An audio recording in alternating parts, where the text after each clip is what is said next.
शेतकरी कर्जमाफीच्या संदर्भात जे आश्वासन या ठिकाणी आमच्या सरकारने दिलेलं आहे ते आम्ही पूर्ण करणारच आहोत. पण आमचे माननीय उद्धवजी हे नेहमी मी कर्जमाफी केली हे सांगत असतात. म्हणून आपल्या फक्त नजरेस आणून देतो की महात्मा ज्योतिराव फुले ही कर्जमाफीची योजना त्यांनी घोषित केली होती. त्यावेळी त्यांनी 20,500 कोटी रुपयाची कर्जमाफी केली होती. 20,500 कोटी रुपयाची. त्याच्या 3 वर्ष आधी आमच्याही सरकारने मी मुख्यमंत्री असताना आम्ही छत्रपती शिवाजी महाराज कर्जमाफी केली होती. त्याच्यामध्ये 18,762 कोटी आणि नंतर 1900 कोटी अशी 20,500 कोटी रुपयाची तेव्हाही कर्जमाफी केली होती. त्यामुळे उद्धवजींनी काहीतरी वेगळं केलं असं नाहीये. आधीच्या सरकारने केलं होतं उलट. उद्धवजींनी जे 50,000 रुपये नियमित कर्ज धारकांना द्यायचं कबूल केलं होतं, 2.5 वर्षात फुटकी कवडी दिली नाही. ती सगळी ज्यावेळेस शिंदेसाहेब मुख्यमंत्री झाले त्यावेळी आम्ही जवळपास 5,000 कोटी रुपये हे त्यावेळी दिले.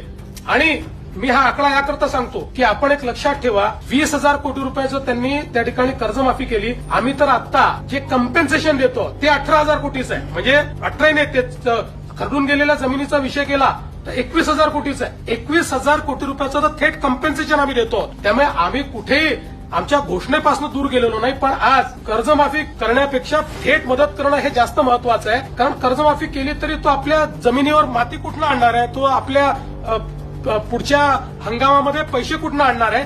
आणि म्हणून कर्जमाफीच्या संदर्भात आम्ही कुठेही मागे हटलेलो नाही. ती देखील आम्ही करू. पण आज जी थेट मदत करणं हे गरजेचं आहे, ती थेट मदत आता राज्य सरकारच्या वतीनं आम्ही करतो आहोत.